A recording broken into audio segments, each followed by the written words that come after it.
بسم اللہ الرحمن الرحیم۔ صلح حدیبیہ کے بعد حضور صلی اللہ علیہ وسلم واپس مدینہ منورہ تشریف لائے۔ ایک دن آپ صلی اللہ علیہ وسلم کو اپنے ایک مدنی جانثار کی وفات کی خبر پہنچی۔ یہ خبر سن کر حضور صلی اللہ علیہ وسلم سخت ملول و محزون ہو گئے اور صحابہ رضی اللہ عنہ کے ہمراہ جنازہ کے لیے تشریف لے گئے۔ جب ان کی تدفین ہو چکی تو حضور صلی اللہ علیہ وسلم گھوڑا منگا کر سوار ہوئے اور فرمایا، جنت میں چوہارے کی کتنی شاخیں ہیں جو ابن دحدہ کے لیے لگائی گئی ہیں۔ یہ ابن دحدہ رضی اللہ تعالی عنہ جن کے جنتی ہونے کی لسان رسالت صلی اللہ علیہ وسلم نے بشارت دی۔ حضرت ثابت بن دحدہ رضی اللہ تعالیٰ عنہ تھے۔ حضرت ابو الدحدہ ثابت بن دحدہ رضی اللہ تعالیٰ عنہ کا شمار نہایت عظیم المرتبت صحابہ رضی اللہ عنہ میں ہوتا ہے۔ ان کا تعلق قبیلہ بلی کے خاندان عجلان یا انیف سے تھا۔ ہجرت کے بعد حضور صلی اللہ علیہ وسلم نے مدینہ منورہ میں نزول اجلال فرمایا تو اوس و خزرج اور ان کے خلفاء میں جو لوگ بھی ابھی تک نعمت اسلام سے محروم تھے وہ بھی بڑی سرعت کے ساتھ دائرہ اسلام میں داخل ہونے لگے۔ حضرت ثابت بن دحدہ رضی اللہ تعالیٰ عنہ بھی اسی زمانے میں شرف اسلام سے بیراور ہوئے۔ کسی روایت سے یہ پتہ نہیں چلتا کہ وہ غزوہ بدر سے پہلے مسلمان ہوئے یا بعد میں۔ بہر صورت غزوہ بدر کے شرکاء میں ان کا نام نہیں ہے۔ 3 ہجری میں غزوہ احد پیش آیا تو اس میں حضرت ثابت بن دحدہ رضی اللہ تعالیٰ عنہ نے جان بازانہ شرکت کی اور شجاعت کا حق ادا کر دیا۔ جس وقت ایک اتفاق غلطی سے جنگ کا پانسنا پلٹ گیا اور مسلمانوں میں انتشار پھیل گیا تو حضرت ثابت بن دحدہ رضی اللہ تعالیٰ عنہ آگے بڑھے اور پکار کر کہا، اے گروہ انصار ادھر آؤ، ادھر میں ہوں ثابت بن دحدہ۔ اگر رسول اللہ صلی اللہ علیہ وسلم شہید ہو گئے تو اللہ زندہ ہے اور ہمیشہ موجود رہے گا۔ تمہارا فرض ہے دین کے لیے لڑو، اللہ تعالیٰ تمہیں غلب دینے والا ہے اور تمہارے مدد کرنے والا ہے۔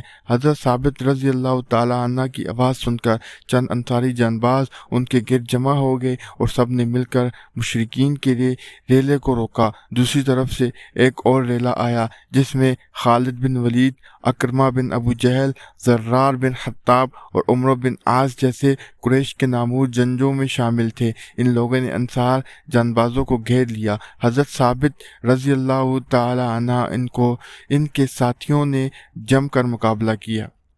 اسی اثناء میں خالد بن ولید نے بڑھ کر حضرت ثابت رضی اللہ تعالیٰ عنہ کو نیزہ مارا اور وہ شدید زخمی ہو کر زمین پر گر پڑے۔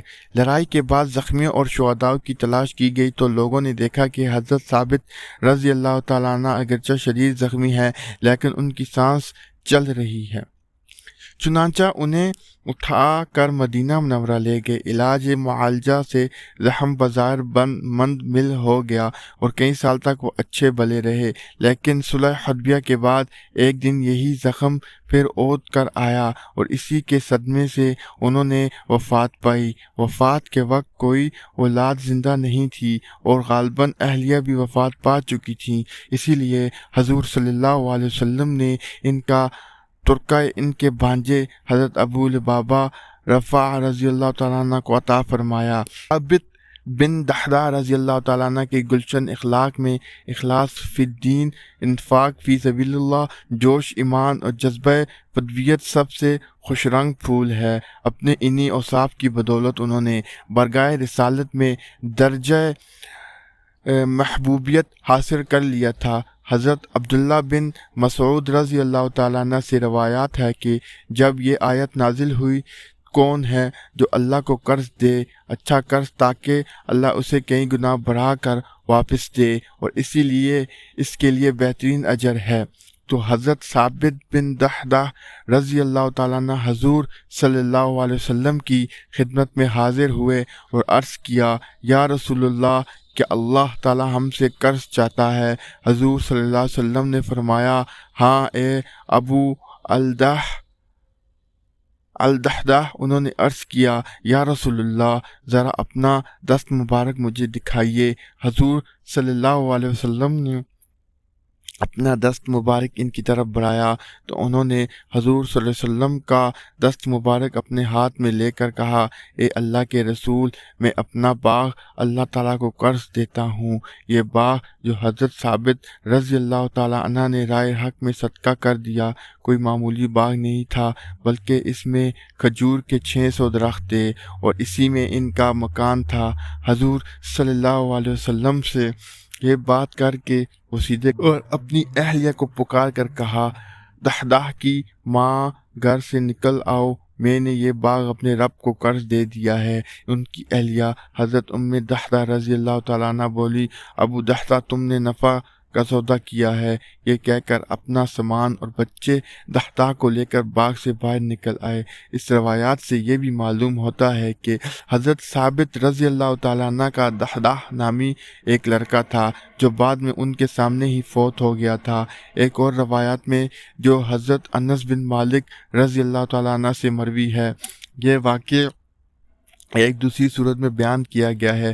وہ کہتے ہیں کہ ایک شخص نے رسول اکرم صلی اللہ علیہ وسلم کی خدمت میں عرض کیا، یا رسول اللہ، میں اپنے مکان کی دیوار اٹھانا چاہتا ہوں، بیچ میں فلاں شخص کا کھجور کا درخت ہے، اگر آپ اس شخص کو اس بات پر آمادہ کر لیں کہ وہ یہ درخت مجھے دے دے تو میں اپنی دیواروں کی ٹیک اس سے لگا کر دیوار کو بآسانی مکمل کر لوں گا۔ حضور صلی اللہ علیہ وسلم نے اس آدمی سے فرمایا کہ تم اپنا وہ درخت اس کو دے دو، اس کے عوض اللہ تعالیٰ تمہیں جنت میں کھجور کا درخت عطا فرمائے گا۔ اس آدمی نے درخت دینے میں غدر کیا۔ حضرت ابو الدحدہ رضی اللہ تعالیٰ عنہ کو معلوم ہوا تو وہ اس شخص کے پاس پہنچے اور اس سے کہا، بھائی تم اپنا کھجور کا درخت مجھے دے دو اور اس کے عوض میرا کھجور کا باغ لے لو۔ وہ شخص اس بات پر راضی ہو گیا۔ اس کے بعد حضرت ثابت رضی اللہ تعالیٰ عنہ حضور صلی اللہ علیہ وسلم کی خدمت میں حاضر ہوئے اور عرض کیا، یا رسول اللہ، میں نے اس شخص سے وہ کھجور کا درخت اپنے باغ کے عوض خرید لیا ہے، یہ میں آپ کی نظر کرتا ہوں آپ صلی اللہ علیہ وسلم مکان کی دیوار اٹھانے والے ضرورت مند کو دیجیے۔ یہ سن کر حضور صلی اللہ علیہ وسلم بہت مسرور ہوئے اور کئی بار فرمایا، ابو الدحدہ کے لیے جنت میں کھجور کے کتنے بڑے اور بھاری خوشے ہیں۔ اس کے بعد حضرت ثابت رضی اللہ تعالیٰ عنہ اپنی اہلیہ کے پاس پہنچے اور ان سے کہا، اے دحدہ، اس باغ سے نکل چل، میں نے اس باغ کو جنت کے کھجور کے عوض بیچ ڈالا ہے۔ سعادت مند بیوی نے کہا، یہ تو بڑا نفع مند سودا ہوا۔ علامہ ابن اسیر رحمۃ اللہ علیہ نے اسد الغابہ میں لکھا ہے کہ جب سورۃ الحدید کی اوپر بیان کی گئی آیت نازل ہوئی تو حضرت ثابت رضی اللہ تعالی عنہ نے حضور صلی اللہ علیہ وسلم کی خدمت میں حاضر ہو کر آپ صلی اللہ علیہ وسلم سے دریافت کیا، یا رسول اللہ، کیا اللہ تعالیٰ ہم سے قرض مانگتا ہے؟ جب حضور صلی اللہ علیہ وسلم نے بات میں جواب دیا تو انہوں نے اپنا مال صدقہ کر دیا۔ اس روایت میں مال کی تصریح نہیں کی گئی، ہو سکتا ہے کہ حضرت ثابت رضی اللہ تعالیٰ عنہ نے باغ کے علاوہ بھی کوئی مال صدقہ کیا ہو۔ اللہ تعالیٰ کی ان پر 1000 بار رحمت نازل ہو، آمین یا رب العالمین۔ امید کرتا ہوں کہ آج کی ویڈیو آپ کو پسند آئی ہوگی۔ مزید ایسی ویڈیوز دیکھنے کے لیے ہمارے چینل کو سبسکرائب کریں، لائک کریں، شیئر